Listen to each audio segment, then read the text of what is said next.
ఇవన్నిటికంట ఆ చెల్లికి ఆ అక్కకి 3 రోజుల కింద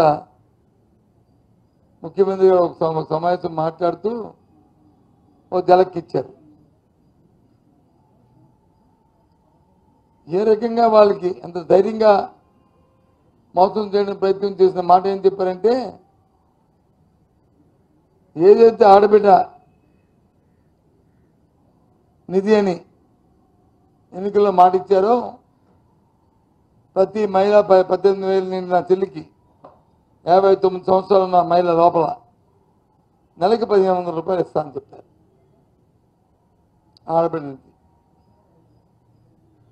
మొన్న 3 రోజుల కింద ఏమంటారు, అది P4 పెట్టాను, ఆ P4లో చూస్తాను, P4కిను ఇది ఆడబిడ్డ నిధికి సంబంధించి ముఖ్యమంత్రి గారు నాకు అర్థం అవ్వలేదు. మేము రాజకీయాలు ఉన్నాం కదా, మాకు కూడా కొద్దిగా జ్ఞానోదయం చేయండి. P4కి ఆడబిడ్డ నిధికి నెలకి 1,500 మీరు ఇస్తానన్నా,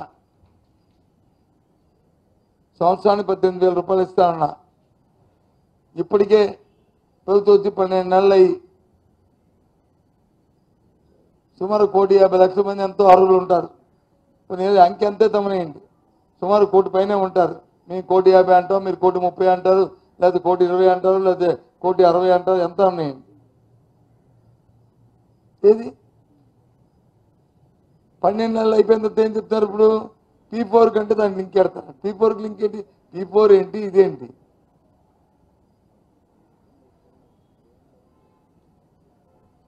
నాకు అర్థమా?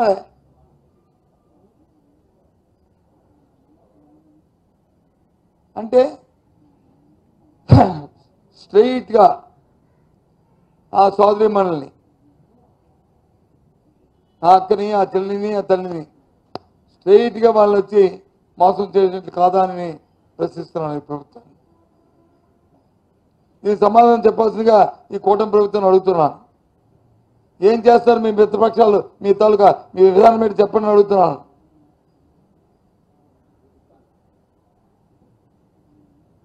ఇది హులిక్ అయిపోయినట్టునా? సోదరి మనకి జలకిచ్చినట్టునా? మీరు దాన్ని ఎండార్స్ చేయండి. జనసేన కానీ భారతీయ జనతా పార్టీ కానీ మీ తాలూకు విధానం ఏంటో దీని మీద చెప్పాలి. అంత ధైర్యంగా ఎలాగండి? ఎంతవరకు రేపిస్తాను నుండిస్తానని వారు ఇప్పుడు జాగ్రత్తగా, అంటే ఎంత మోసం అంటే ఎన్నికలండి ఎంత అపాసం అయిపోయింది. ఎన్నికల ముందు ఏదైనా చెప్పొచ్చు, ఎన్నికలు అయిపోయిన తర్వాత ఏదైనా మనం మాట్లాడవచ్చు. అయిపోయింది కదా, మళ్ళీ 5 సంవత్సరాల తర్వాత ఆలోచించుకుందాం అనుకునే రీతిలో ఇవాళ ఈ కూటమి ప్రభుత్వం ప్రయత్నం చేస్తుంది.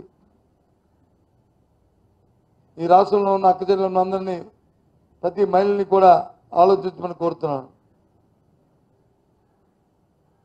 ఏ రకంగా ఈ ప్రభుత్వం యూటర్న్ తీసుకుంటుందో ఇవ్వండి. ఇది మీకేం చెప్తుంటే అనౌన్స్ చేయండి, డేట్ ఎప్పటి నుంచి ఇస్తారో. ఈ ఆడబడింది ఇది ఈ 18 సంవత్సరాల నిండిన మహిళకి, 59 సంవత్సరాల లోపు ఉన్న మహిళకి ఎప్పుడు లోపు ఇస్తారో మరి ప్రకటించాలని కోరుతున్నాం. రేపు మహానాడు ఏదో ఆర్భాటంగా మీ తాలూకా ఆరిబాధ్యనం చేస్తామని చెప్పండి. అక్కడ చెప్పాలని డిమాండ్ చేస్తాం. లేకపోతే మీరు పూర్తిగా కూడా ఈ మహిళలందరినీ కూడా మీరు మోసం చేసిన వాళ్ళు మోసకారులు అనేది నిర్ధారణ అవుతుంది.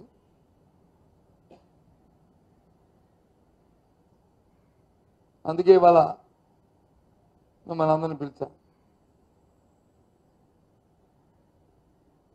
జీవితంలో ఎన్నికల్లో చూస్తుంటే ఎన్నికల చేస్తున్న ఈ ప్రభుత్వం అధికారం చేతితో తీసుకున్న వాళ్ళు చేస్తున్న వ్యవహారాలు ఏ విధంగా కుమ్మలాడుకుంటున్నారు, ఏ విధంగా అక్కడ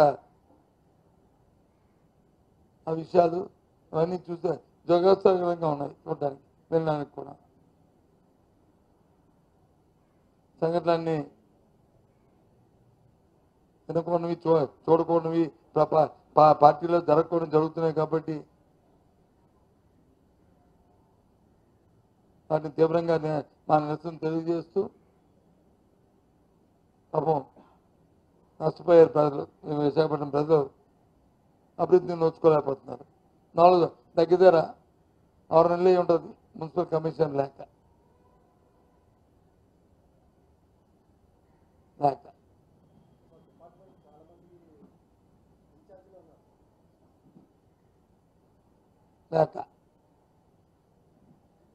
ఇలాంటి పరిపాలన ఎప్పుడు నుంచి చూడలే. ఏదో పగల పోస్ట్ ఏదో నాన్ పగల పోస్ట్కి వచ్చి ఇన్ఛార్జ్లు ఉంటారు తప్ప పగల పోస్ట్కి ఇన్ఛార్జ్ ఎప్పుడు ఉండరు. రోజు డే టు డే యాక్టివిటీ. ఉదయం లెక్కని ఆ కార్పొరేటరు లేకపోతే ఆ మేయరు లేకపోతే డిప్యూటీ మేయరు ఒక కమిషనరు అందరూ కలిసి వార్డులు తిరుగుతుంటారు ఎక్కడో దగ్గర. ఆ జోనల్ కమిషనర్లు అందరూ కలిసి విశాఖపట్నం ప్రజలు నోచుకోలేదు అదృష్టాన్ని. అందుకే చెత్త కంపు కొడుతుంది ఏ వీధిలో పోయినా సరే. ఇవాళ చూస్తాను మళ్ళీ దానికి ఏదో కొత్తగా ప్రణాళిక పెడతారంట. అది ఏం బ్రదర్ ఏమంటాం ఇందాక? అదేనండి, ప్రభుత్వానికి ఒక మంచి పరిపాలన అందిద్దామని ఆలోచన ఉండి చిత్తశుద్ధి ఉంటే దాని మీద దృష్టి పెడతారు. లేదు ఆ శాఖకు సంబంధించిన మంత్రికి దాని మీద దృష్టి ఉంటే దాని మీద దృష్టి పెడతారు. మంత్రికి లేదు, ముఖ్యమంత్రికి లేదు, కూటమిలో పెద్దలకి ఎవరికి లేదు. ఏదో గెలిచాం, అధికారం వచ్చింది, మన ఇష్టం, రాజ్యం. మనం చెప్పిన దాన్ని మరి ఒకరికి దానికి 2-3 మళ్ళీ యాడ్ చేసి అందంగా దాన్ని తీర్చి చెప్పడానికి 3-4 ప్రచార సాధనాలు ఉన్నాయి. కాబట్టి చూసుకుంటారు, అలా చెప్పింది ప్రజలు నమ్ముతారు అనేది ఉంది. కాబట్టి ఇలాగే ఉంటుంది పరిపాలన. ఓకే,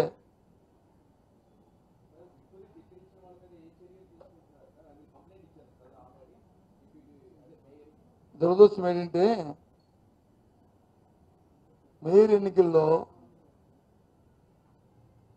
ఎవరైతే మా పార్టీ నుంచి వెళ్ళిన 27 మంది కౌన్సిలర్లు, 27 మంది కౌన్సిలర్స్, కార్పొరేటర్స్ వెళ్ళిన వాళ్ళందరికీ కూడా విప్పినొచ్చి జారీ చేస్తాం.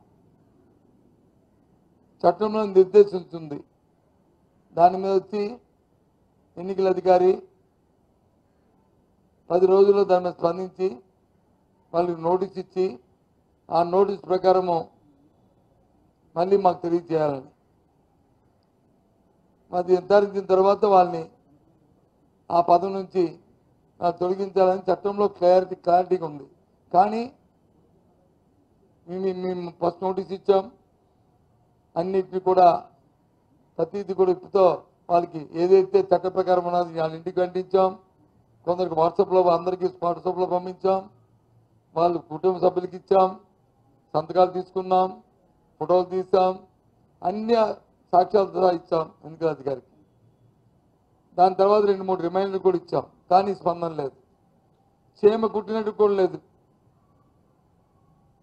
అంటే చట్టాన్ని ఏ విధంగా చేతితో తీసుకుంటుందో ఈ ప్రభుత్వం, ఏ రకంగా రాజకీయ ఒత్తిడి తీసుకొచ్చి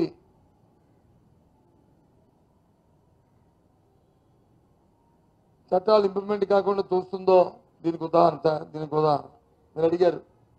ఇప్పటికి వచ్చి ఇక ఈ రకంగా ఉంది. ఇప్పుడు 2 సార్లు రిమైండ్ ఇచ్చాం బాస్. ఎవరికి? ఎన్నికల అధికారంగా ఉన్న జిల్లా కలెక్టర్ గారికి. స్పందనలే. ఇక కోర్టుకు వెళ్దామంటే కోర్టులో న్యాయస్థానానికి హాలిడే ఉంది. హాలిడే అయిన తర్వాత దాని మీద కోర్టుకు వెళ్తాం, న్యాయస్థానాన్ని ఆశ్రయిస్తాం.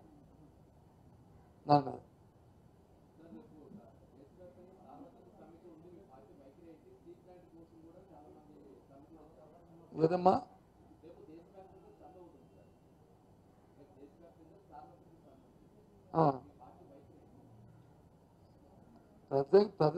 ప్రజా వ్యతిరేకమైన ఏ కార్యక్రమం ఉన్నా దాన్ని మేము వ్యతిరేకిస్తాము. ఆ కార్యక్రమానికి ప్రజల నుంచి ప్రజా వ్యతిరేకమైన కార్యక్రమాన్ని ప్రభుత్వాలు చేసి దాన్ని వ్యతిరేకిస్తూ ప్రజలకు మద్దతుగా మేము నిలబడతాం.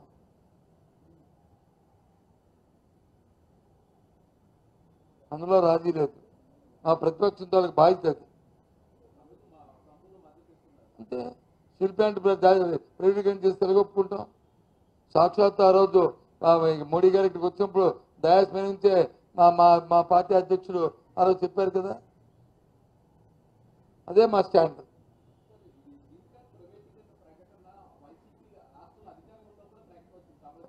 అవును, వచ్చినప్పుడే వచ్చింది కాబట్టే మేము దాన్ని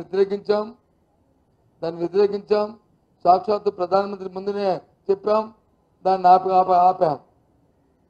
మొన్న వీళ్ళు వచ్చి ఏం చేశారు, ఒక ప్యాకేజీ అని చెప్పి ఏదైతే ఇండస్ట్రీ దీంట్లో బ్యాంకులకు వెళ్తున్నప్పుడు దాన్ని చేసి దాన్ని వచ్చి ప్రైవేటీకరణ చేస్తాం అనేది మా తాలూకు ఆక్షేపణగా తెలియజేస్తాం.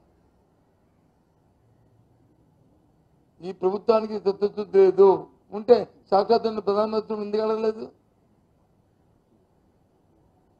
ఎందుకు వాళ్ళు జగన్మోహన్ రెడ్డి గారు అడిగారు డయాస్ మీద ప్రజల సమక్షంలో, ఎందుకు మీరు అడగలేదు?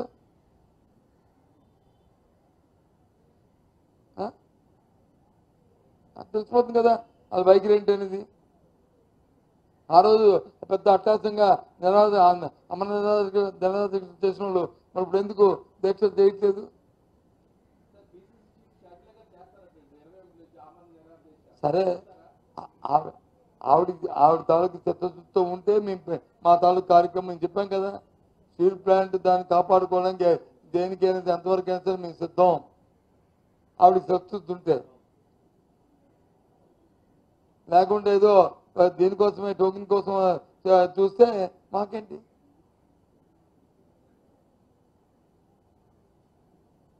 మన గంటా శ్రీనివాస్ గారు లాగా లెటర్ స్టీల్ ప్లాంట్ అది లెటర్ ఇచ్చి మన తర్వాత నా పదవులు కొనసాగి కోర్టుకు వెళ్ళినట్టుకుంటే ఎలాగుంటుంది?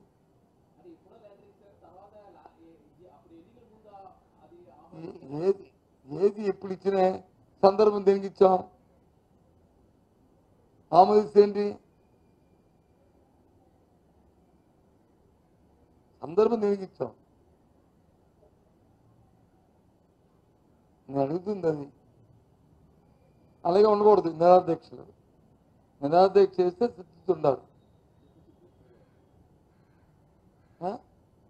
ఏం బస్సు నాకు తెలియకడుతున్నాను, మిమ్మల్ని క్వశ్చన్ చేస్తున్నాను, అపార్థం చేసుకోండి. కానీ ఎందుకు ఇవాళ బాయ్కట్ చేస్తారు? ఇవాళ మరి ఆ పార్టీలో డిసిప్లిన్ లేదా? కూటమిలో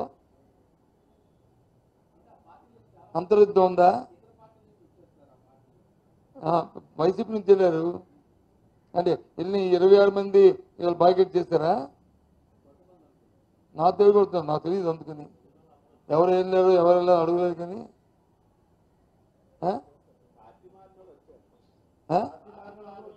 అగో వచ్చారు. అగో మరి లేదనంటే మరి ఏమయ్యారు? మరి 20 మంది ఎందుకే హాజరవ్వలేదు? దేని టెక్నికల్ ప్రాబ్లం? ఎవరికి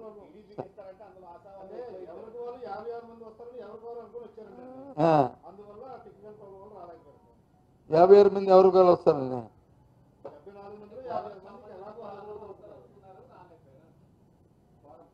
అది కాదు, వస్తారనుకుని రాలేకపోవడం ఏంటండి? మరి రా